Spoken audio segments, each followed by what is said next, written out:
Guys, आज हम discussion करने वाले हैं ड्रग प्राइसिंग कंट्रोल ऑर्डर 2013 के ऊपर। ये आता है अंडर इसेंशियल कमोडिटीज एक्ट 1955 में। ये एक्ट हमारे लिए बहुत इंपॉर्टेंट रहता है। क्यों ये इंपॉर्टेंट है? तो यही वो एक्ट है, यही वो बॉडी है जो प्राइस डिसाइड करती है हमारे मेडिसिन की। यही वो कमिटीज़ है जो बताती है कि ये जो मेडिसिन्स है अफोर्डेबल होने चाहिए to the all people who lives in India. ठीक है, सो ये कुछ कमिटीज़ प्रिपेयर करती है, like national pharmaceutical pricing authorities. ये अथॉरिटीज़ क्या करती है? तो ये सेलिंग प्राइस कैलकुलेट करती है, उसे फिक्स करती है। ये बताती है मैन्युफैक्चरिंग कंपनीज के लिए कि इस लेवल के ऊपर आप प्राइस नहीं ले सकते हैं। वो एक रेंज बताती है, वो एक प्राइस बताती है कि इस प्राइस के ऊपर अगर आपने जो मेडिसिन्स है, स्पेशली जो इसेंशियल मेडिसिन्स है, उसके ऊपर अगर आपने लिख रखा तो वो एक्सेप्टेबल नहीं होंगी, आप उसे सेल नहीं कर सकती है। ठीक है, सो उसके बिलो ही प्राइस मैन्युफैक्चरिंग कंपनीज रखती है। ये बहुत सारी कंडीशंस बताती है। अगर जो मैन्युफैक्चरिंग ऑलरेडी एग्जिस्टिंग है वो अगर न्यू ड्रग फॉर्म कर रहा है तो उसके लिए डिफरेंट कैलकुलेशंस रहने वाले हैं। अगर वो ड्रग इंडिया में अवेलेबल नहीं है तो उसके लिए डिफरेंट वे से कैलकुलेशन करते हैं। अगर वो ड्रग, उसके लिए कोई भी कॉम्पिटिशन नहीं है जिसका मार्केट शेयर 1% से कम है, उसके लिए डिफरेंट कैलकुलेशंस रहते हैं। सो वेरियस कंडीशन के लिए, वेरियस केसेस के लिए वेरियस कैलकुलेशन रहते हैं। And yes of course guys, drug inspector के लिए कैलकुलेशन बेस्ड क्वेश्चन कितने आते हैं ये तो आपको पता ही है। डायरेक्ट कैलकुलेशन करो और मार्क्स लो। सो उसी के बेस पे ये जो आज का एपिसोड है वो कम्प्लीटली डिपेंड रहने वाला है। आज हम देखेंगे कि सेलिंग प्राइस कैसे कैलकुलेट करते हैं। ओके, सिर्फ हम फॉर्मूलाज नहीं देखेंगे, तो एग्जाम्पल लेके कैलकुलेशन कैसे किए जाते हैं वो भी हम देखेंगे।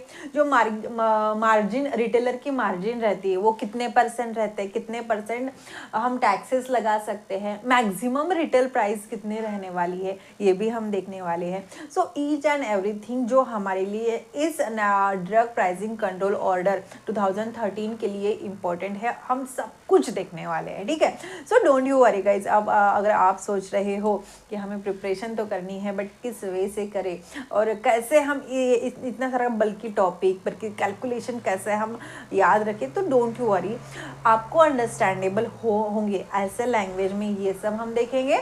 और अगर जिसे हम मेरे मातृभाषा में कहते की अगदी तुम्हाला कळणार अशा लँग्वेजमध्ये असं आपण बघणार आहोत। ठीक है, सो ऐसे अगदी सिंपल वे से मैं आपको एक्सप्लेन करने वाली हूँ।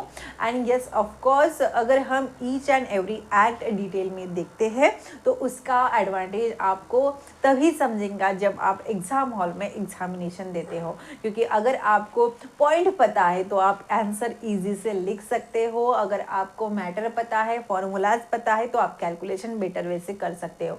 And each and every marks हमें हमारा सिलेक्शन डिसाइड करता है गाइस। ठीक है, सो देखते हैं, डिटेल में देखते हैं, डिटेल में समझते हैं कि ये एक्ट किस एक्ट से फॉर्म हुआ, ड्रग प्राइसिंग कंट्रोल ऑर्गेनाइजेशन क्या है। ठीक है, NPPA क्या है, अगेन उसमें लिस्ट रहती है, लिस्ट क्या है। सो ईच एंड एवरीथिंग हम देखते हैं। ठीक है, so let's move to our main part. So आज का डिस्कशन रहने वाला है हमारा ड्रग प्राइस कंट्रोल ऑर्डर का।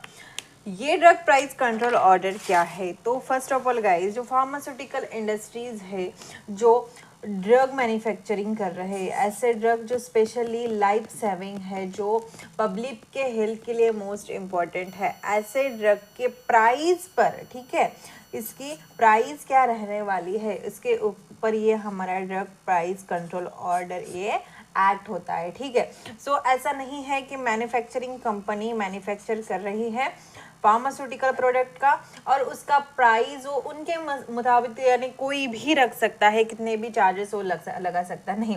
उसके लिए कुछ बेसिक रूल्स है, कुछ रेगुलेशन है जो उनको फॉलो करना पड़ता है। और ये प्राइस उन्हें ऐसा ही रखना है कि जो नॉर्मल पब्लिक है, जो ऑल हमारे इंडियंस है, वो अफोर्ड कर सके, क्योंकि ये लाइफ सेविंग ड्रग है। एंड उसकी प्राइस शुड बी मिनिमम जो all the Indian can be affordable. ठीक है, अब बात करते हैं कि ये जो ड्रग प्राइस कंट्रोल ऑर्डर 2013 है, ये कौन रेगुलेट करते हैं, ये फॉर्म कैसे हुआ है, इसके मेंबर्स कौन हैं, ये अगर कौन से भी ड्रग की प्राइस कंट्रोल कर रहे हैं तो वो रिलेटेड ड्रग कौन से रहने वाले हैं, ठीक है। एक लिस्ट जारी की जाती है जिसमें एक स्पेसिफिक ड्रग्स दिए जाते हैं। वो लिस्ट मैं आपके साथ शो करने वाली हूँ कि कौन कौन से ऐसे ड्रग कंडीशन है, डिसीज कंडीशन है और डिसऑर्डर्स है जिसके लिए ये जो DPCO है वो प्राइस रेगुलेट करते हैं। सभी मेडिकल कंडीशन के लिए नहीं, तो जो स्पेसिफिक वो लिस्ट में दिए हैं उन्हीं के लिए ये प्राइस रेगुलेट करते हैं, ठीक है, वो हम देखेंगे। And one more thing guys, अगर प्राइस कैलकुलेट करते हैं तो किस वे से वो कैलकुलेट करते हैं, ठीक है। सो हम देखेंगे calculation. This is the most important thing for drug inspector examination. Drug inspector ही नहीं तो ऑल कॉम्पिटिटिव एग्जामिनेशन के लिए ये जो कैलकुलेशन है मोस्ट इंपॉर्टेंट है। सो हम देखने वाले हैं कि अगर प्राइस कैलकुलेट होती है तो किस फॉर्मूले से कैलकुलेट करते हैं। एग्जाम्पल लेके हम ईच एंड एवरीथिंग डिस्कशन करने वाले हैं, ठीक है। फर्स्ट ऑफ ऑल गाइज, ये ड्रग प्राइस कंट्रोल ऑर्डर 2013 है, ये आया कहाँ से, तो ये इसेंशियल कमोडिटीज एक्ट है 1955, ठीक है। इससे इनिशियलाइज्ड होता है, जिसके अंडर एक ड्रग प्राइस कंट्रोल ऑर्डर 1995 ये फॉर्म होता है। But after some period of time ये एक्ट जो है ये बंद करते हैं और उसके बाद ये ड्रग प्राइस कंट्रोल ऑर्डर 2013 ये फॉर्म होता है, ठीक है। जब ये drug price control order 2013 form होता है, किस डाटा बेस से होता है, तो 2012 का जो डाटा है, स्पेशली जो एनालिटिकल प्राइस वाला फार्मास्यूटिकल जो मेडिसिन है उनके प्राइस वाला जो डाटा है उनसे डाटा लिए जाता है और उसके ऊपर ये जो हमारा एक प्राइस कंट्रोल ऑर्डर है ये फॉर्म होता है, ठीक है। सो समझते हैं गाइज इस एक्ट को, ईच एंड एवरीथिंग हमें डिस्कशन करना है। पहली बात, ये जो ड्रग प्राइस कंट्रोल ऑर्डर है ये सेक्शन 3 का आता है। It comed under the section 3 of essential commodities act 1955। But उसके अंडर जो प्राइस कंट्रोल ऑर्डर है 1955 में था, जिसको कैंसिल करके 2030 वाला जो रूल है वो अप्लाई किया गया है। नाउ अब ये जो एक्ट है इसका मेन ऑब्जेक्टिव क्या है कि नॉर्मल ह्यूमन बीइंग जो है, ह्यूमन बीइंग कहने से बेटर है कि नॉर्मल जो पेशेंट है जो फाइनेंशियली अफोर्ड नहीं कर सकते उनके लिए ये जो फार्मास्यूटिकल प्रोडक्ट है वो इसेंशियल प्राइस में रहना चाहिए, ठीक है, अफोर्डेबल प्राइस में रहना चाहिए। मैन्युफैक्चरिंग कंपनी अगर मैन्युफैक्चर कर रही है तो वो मन चाहे दाम पे प्राइस नहीं रख सकती है। अगर उन्होंने कहा है कि नहीं हमें इतना इतना कॉस्ट लगता है, हम इतने इतने कॉस्ट पैसे सेल करेंगे, तो नहीं, उसके लिए कुछ स्पेसिफिक रूल है और उसी रूल से वो सेल कर सकते हैं। सो वो प्राइस कितनी रहने वाली है, अगर पैरासीटामोल हम ले रहे हैं 500 mg, ठीक है, सो उसकी प्राइस कितनी है ये कौन फिक्स करेगा, तो ये हमारा DPCO 2013 ये फिक्स करता है, ठीक है। ये सिर्फ पैरासीटामोल के लिए नहीं, बहुत से ऐसे ड्रग्स है जो लाइफ सेविंग के लिए, लाइफ के लिए मोस्ट इम्पॉर्टेंट रहता है। स्पेशली जो इसेंशियल मेडिसिन है अफोर्डेबल रहने चाहिए to the all the patient, all the people who live in India, ठीक है।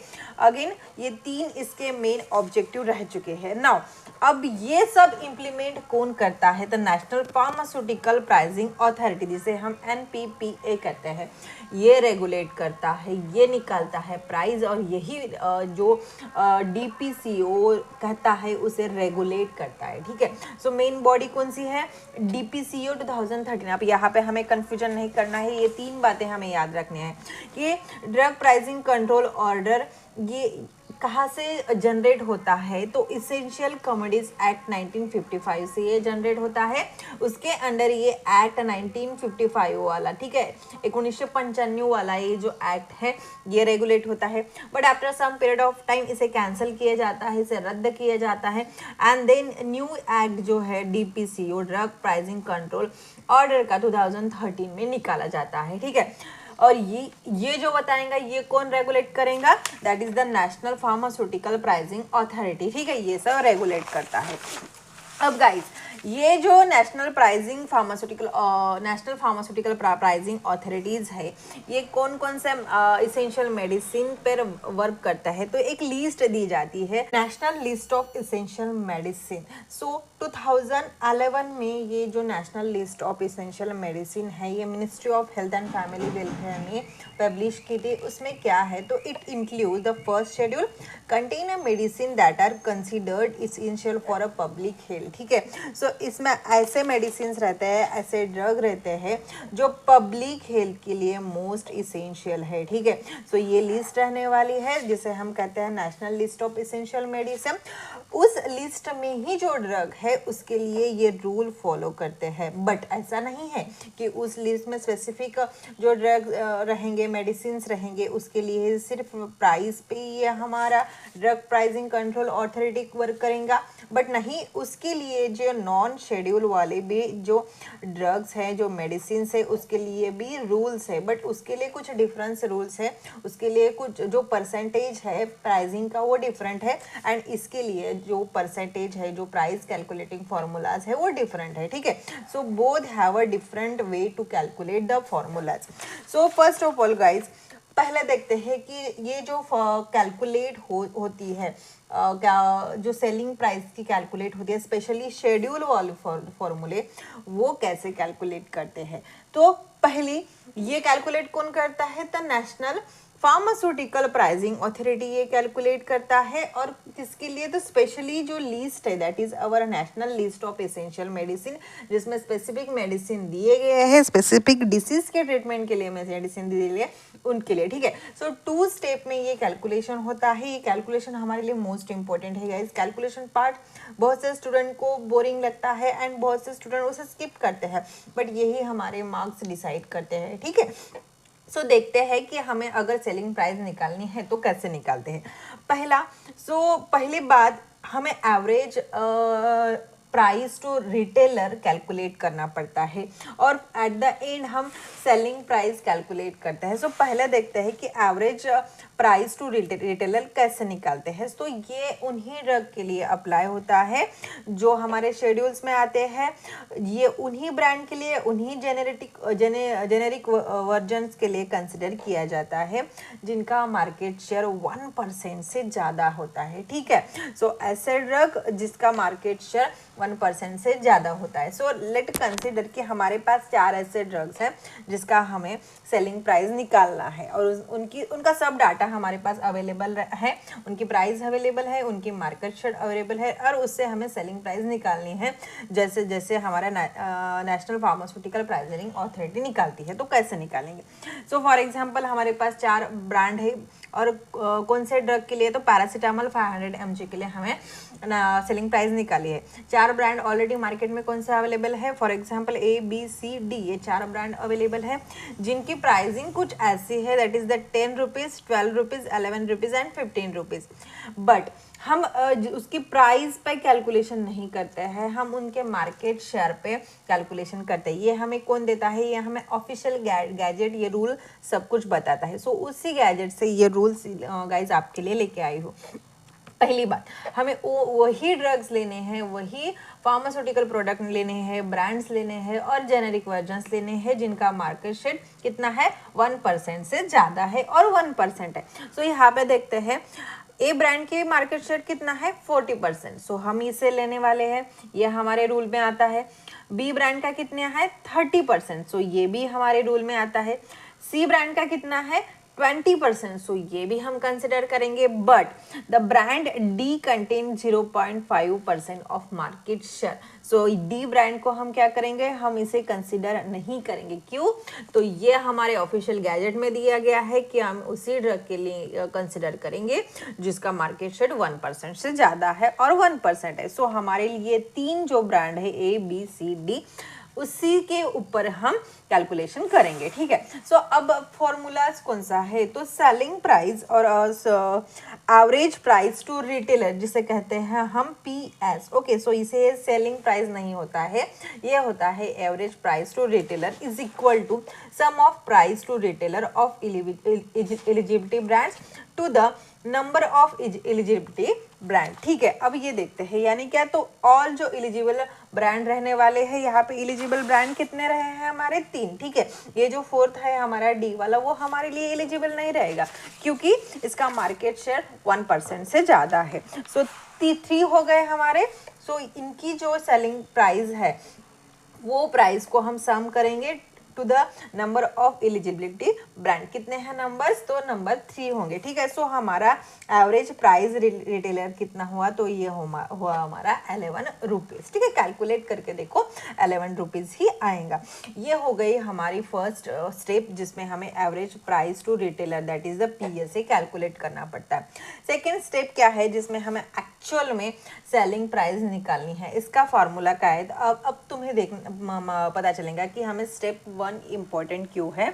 तो स्टेप 1 के लिए, स्टेप 2 के लिए हमें फॉर्मूलाज है सेलिंग प्राइस जिसे हम PC कहते हैं। ठीक है, selling price is equal to PS into 1 plus M divided by 100। अब ये PS क्या है, तो ये हमारा एवरेज रिटेलर प्राइस जो हमने कैलकुलेट किया है। ठीक है, सो स्टेप 2 के लिए फाइनल फॉर्मूले के लिए हमें स्टेप 1 इम्पोर्टेंट है। सो पहले इसीलिए हमें एवरेज रिटेलर प्राइस जो है वो हमने कैलकुलेट किए थे जो हमारे 11 आए थे। ठीक है, इंटू 1 प्लस यम। अब ये यम क्या है, तो ये है रिटेलर मार्जिन। ठीक है, रिटेलर मार्जिन यानी जो मैन्युफैक्चर कर रहा है एंड जो सेल कर रहा है। ठीक है, जो केमिस्ट है, जो मेडिकल शॉप वाले हैं, जो मेडिकल स्टोर वाले हैं, उनको मार्जिन देना पड़ता है। ठीक है, सो उनकी मार्जिन कितने रहते हैं, तो ये 16% फिक्स रहती है। ठीक है, सो ये एम हमारे फॉर्मूलेज में है that is the retailer margin, but इसकी प्राइस हमें फिक्स रहती है that is the 16% divided by 100।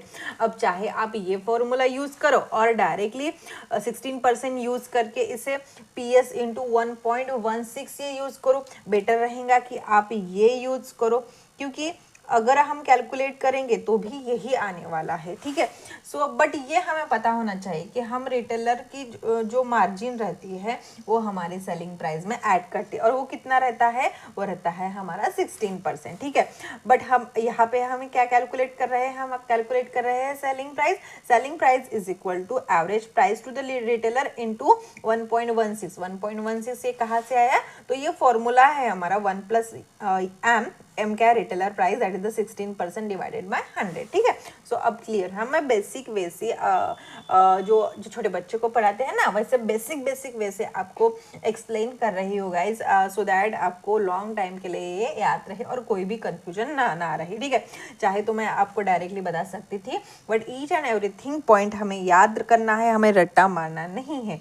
सो इसलिए हम देखते हैं each and every step detail में। ठीक है, सो जो हमारी रिटेल प्राइस सेलिंग प्राइस रहेंगी इज इक्वल टू 11 ये कहाँ से आया, तो दैट वन इज हमारा एवरेज प्राइस जो हमने यहाँ भी स्टेप 1 में कैलकुलेट किया था इंटू 1.16। ठीक है, सो टोटल जो कैलकुलेशन क्या रहेंगे, selling price is equal to 12.76। ठीक है, सो अब ये अगर ये हमारा national pharmaceutical pricing authority calculate करके हमें देती है और वो बोलेंगे कि जो हमारा पैरासीटामोल है 500 mg उसकी प्राइस 12.76 से ऊपर नहीं होनी चाहिए। ठीक है, सो अगर आप देखोगे कि पैरासीटामोल जो इंडस्ट्रीज की सेल होती है उसकी मैक्सिमम प्राइस कितनी है, तो 12.76 रुपीज़ ये उसकी फॉर अ सिंगल मेडिसिन। ठीक है, सिंगल मेडिसिन सिंगल टैबलेट के लिए ही रहने वाली है। जो ये तो हमने एग्जांपल हमारे पॉइंट ऑफ व्यू से लिया था, बट ये जो ब्रांड्स अवेलेबल रहते हैं उसके ऊपर से ये national pharmaceutical pricing authority calculate करती है। सो ये हो गई सेलिंग प्राइस कैलकुलेशन।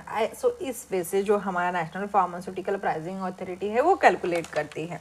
बट अब एक अगर न्यू ड्रग है जो एग्जिस्टिंग मैन्युफैक्चरिंग फॉर्म कर रहा है और उसकी प्राइस कैलकुलेट कैसे करने हैं, तो वो फॉर एग्जांपल अब मैन्युफैक्चरिंग जो कर रहा है, जो इंडस्ट्री मैन्युफैक्चरिंग कर रही है वो ऑलरेडी एग्जिस्ट करती है, बट वो ऐसा ड्रग फॉर्म कर रहा है जो एग्जिस्ट नहीं करता, ठीक है। सो अब इसके दो कंडीशन होंगी, दो केस होंगे।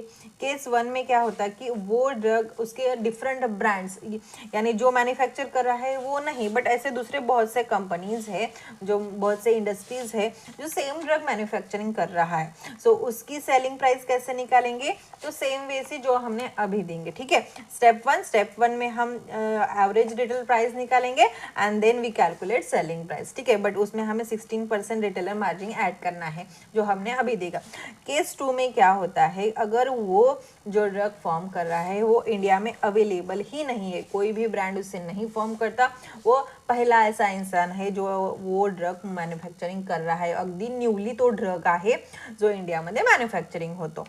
फिर इसकी हम सेलिंग प्राइस कैसे निकालेंगे, तो उसके लिए एक रूल फॉलो किया जाता है, that is the pharmaco economics. एक एक्सपर्ट कमेटी बिठाई जाती है, वो क्या करती है, फार्माको इकोनॉमिक्स के पॉइंट ऑफ व्यू से जो ये प्राइस है जिसमें 60% मार्जिन हम ऐड करके प्राइस निकालते हैं। अब ये फार्माको इकोनॉमिक्स क्या है, तो ये cost plus is equal to value of medicine, इसके बेस पे वर्क करता है। यानी क्या, फॉर एग्जाम्पल ड्रग ए है, ठीक है, जिसकी प्राइस 100 रुपीज़ है और वो ब्लड शुगर के लिए बहुत अच्छा रिजल्ट देता है, ठीक है, ब्लड शुगर मेंटेन करता है, लेवल में रखता है, और उसकी प्राइस भी कितनी है, 100 रुपीज़ है हमारे इंडिया में।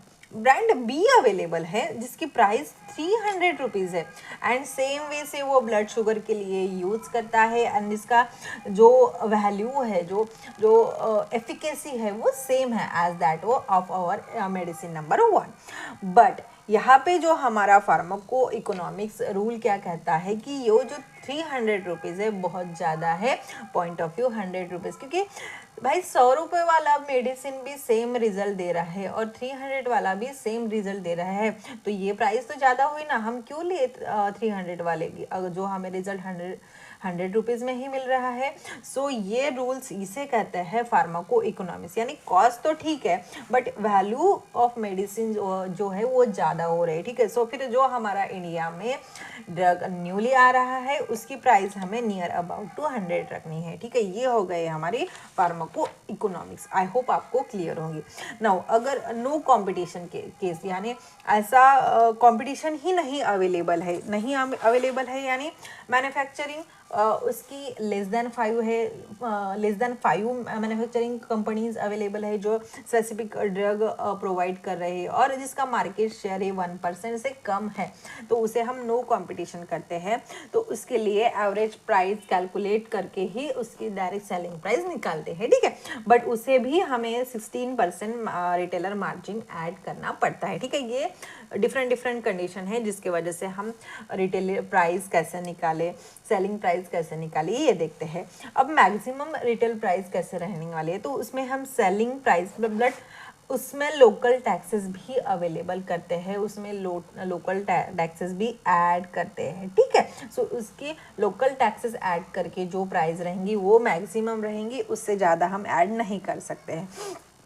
जो 31 मई 2012 का जो डाटा था जो मैंने अभी आपको बताया, उसको लेकर जो हमारा 2013 का जो DPCO है उस पर जो कैलकुलेशन है उसके डाटा पे वो सब कैलकुलेशन किए गए, ठीक है। सो सेलिंग प्राइस और retailer price of a pack, अब ये हो गए एक सिंगल का, ये जो हमने अभी तक की कैलकुलेशन देखी वो सिंगल मेडिसिन के लिए थी, बट पैक के लिए कैसे रहेंगे, तो selling price multiplied by number of pack, ठीक है। अगर 10 पैक के लिए रहेंगे तो एक सिंगल मेडिसिन की प्राइस इंटू 10, अगर वो पैक 10 का रहेगा। सो ऐसे हम जो पैक का वैल्यू है वो कैलकुलेट कर सकते हैं। सो 15 डेज का पीरियड रहता है for fixing of a separate selling price of a schedule formulate, 15 days में हम उसकी प्राइस फिक्स कर सकते हैं। अब ये तो देखें हमने कैलकुलेशंस, अब देखेंगे fixing of a retail price of a new drug bye existing manufacturer. अब फिक्स कैसे करेंगे, तो स्टैंडर्ड कमिटीज ऑफ एक्सपर्ट रहती है जो उसे फिक्स करती है। 60 डेज के अंदर वो कमिटी फॉर्म्स की जाती है, वो क्या करेंगी, फार्माको इकोनॉमिक्स के बेस पे कैलकुलेशन करेंगे और कैलकुलेशन करके बाद 13 डेज के अंदर वो क्या करेंगी, नोटिफाई करेंगी कि ये प्राइस है। और कमिटीज़ के लिए कितने डेज लग रहे हैं, 60 डेज कमिटी फॉर्म्स करने के लिए, एंड प्राइस फिक्स करने के लिए कितने 30 डेज लग रहे हैं। ठीक है, फार्माको इकोनॉमिक्स क्लियर है। Now revision of a selling price, ऐसे नहीं कि सेलिंग प्राइस हमने निकाल दिए है, हमने यानी जो हमारे एक्ट है एनपीपीए उन्हें निकाल दिए है और उसी वे से सेल हो रहे, ऐसे नहीं रहते, उसके भी रिवीजन होती है। एनुअल होलसेल प्राइस इंडेक्स निकाला जाता है before 1 April of every year, और उस पे जो है ये सेलिंग प्राइस की रिवीजन की जाती है। अब कुछ फॉर्म्स है, form number 1, 2, 3 and 4।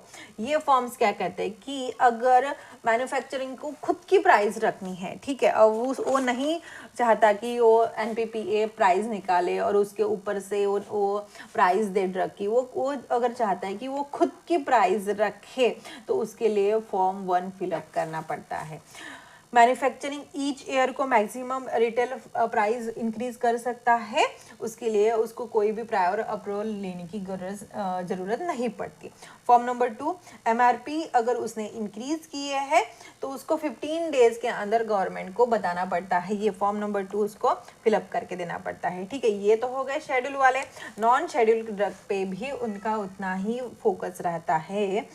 Non schedule drug के लिए यानी जो हमारे लिस्ट में जो हमारे ड्रग्स नहीं है, मेडिसिन नहीं है, तो उसके लिए 1 ईयर में 10% से ज़्यादा वो एमआरपी नहीं इंक्रीज कर सकते हैं। ठीक है, उनको फॉर्म नंबर 3 फिलअप करना पड़ता है, that is the quaternary analysis उनको देना पड़ता है। क्वार्टरनरी यानी 3 मंथ के ईच 3 मंथ में उनको जो रिपोर्ट है वो गवर्नमेंट को सबमिट करना पड़ता है। Now form number 4 for 6 month में उनको जो डाटा है वो गवर्नमेंट को एनालिसिस के लिए, उनकी प्राइस के एनालिसिस के लिए देना पड़ता है। ठीक है, सो ये हो गया गाइज हमारे मोस्ट इम्पोर्टेंट एक्ट जिसे हम कहते हैं drug price control order 2013। I hope आपको क्लियर होगा। बहुत बार हो सकता है कि आपको बोर भी लगा, बट ये बोर लगा तो भी मोस्ट इम्पॉर्टेंट है। ठीक है, सो इसमें हमने क्या देखा, हमने देखा इसेंशियल कमोडिटीज़ एक्ट जो 1955 में फॉर्म हुआ, बट उसके अंडर जो हमारा ड्रग प्राइसिंग कंट्रोलिंग ऑर्डर है वो फॉर्म हुआ 1995। कुछ देर बाद ये कैंसिल होता है, उसके बहुत सारे रीज़न है। And there is a formation of national pricing control order 1913। And उसका जो डाटा कहाँ से लिया, तो 2012 का जो डाटा था वो उस डाटा से ये जो प्राइस है वो कैलकुलेट होती है। नाउ ये सब कौन रेगुलेट करता है, नेशनल फार्मास्यूटिकल प्राइसिंग अथॉरिटी ये रेगुलेट करते हैं। शेड्यूल वाले जो ड्रग है दैट इज़ द जो हमारे लिस्ट में national list of pharmaceutical medicine की जो लिस्ट है उस लिस्ट में जो ड्रग है वो शेड्यूल 1 वाले हैं। नॉन शेड्यूल वाले जो उस लिस्ट में मेडिसिन नहीं है उनके लिए, शेड्यूल वाले के लिए बहुत डिफरेंट है रूल है, नॉन शेड्यूल के लिए दूसरे रूल्स है। शेड्यूल वाले कैलकुलेशन हम कैसे करते हैं, तो सेलिंग प्राइस अगर हमें निकालनी है इज इक्वल टू हमारा जो एवरेज प्राइस रहती है इंटू 1.16 से कहा आता है 1 प्लस मार्जिन डिवाइडेड बाय 100। उससे हम कैलकुलेट करते हैं मार्जिन कितना रहेगा, 16% रहेगा। ठीक है, उससे हम सेलिंग प्राइस किसी के भी निकाल सकते हैं।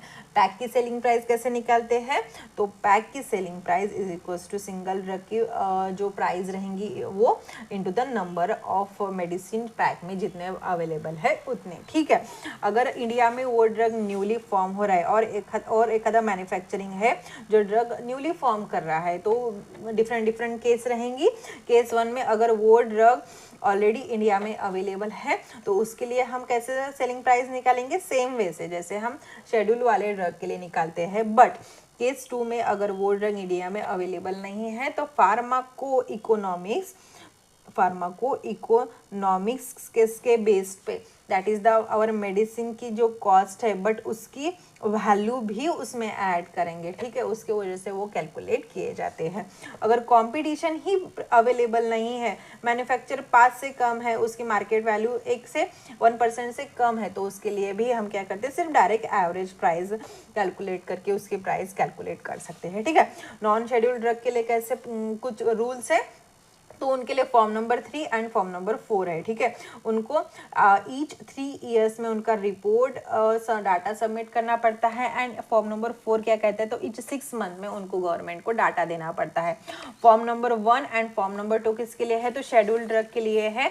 फॉर्म नंबर 1 क्या कहते हैं, अगर मैन्युफैक्चरर को खुद की उसकी प्राइस देनी है तो फॉर्म नंबर 1 उनको सबमिट करना है। फॉर्म नंबर 2 कहता है कि अगर उसने ईयर में प्राइस इंक्रीज किया तो 15 डेज के अंदर उसे जो इंफॉर्मेशन है वो गवर्नमेंट को, दैट इज एनपीपीए को देना पड़ता है, ठीक है। ये और ऐसे बहुत सारे रूल्स हमने अभी देखे हैं, उसमें कुछ रह गया है तो आप मुझे कमेंट करके बताओ, मैं उसमें ऐड कर दूंगी। जो इसेंशियल इंफॉर्मेशन थी वो सब कुछ मैंने आपको दी है। बोरिंग था but yes guys, boring thing use you maximum marks, ठीक है।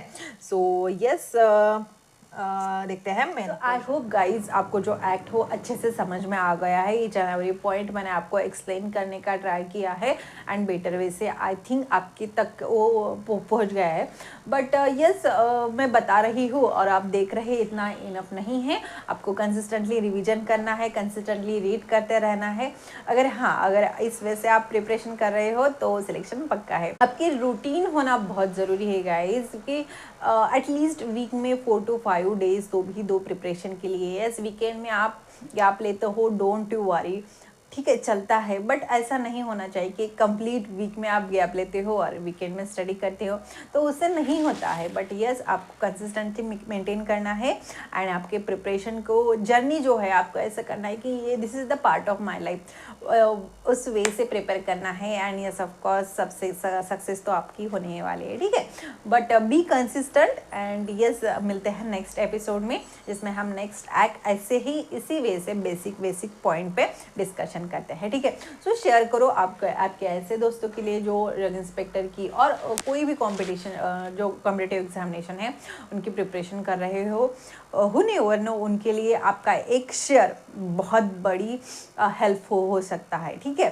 सो मिलते हैं गाइज नेक्स्ट एपिसोड में। Till then don't forget to hit the like button and subscribe the channel, ठीक है। सो मिलते हैं नेक्स्ट एपिसोड में। Till then guys, bye bye.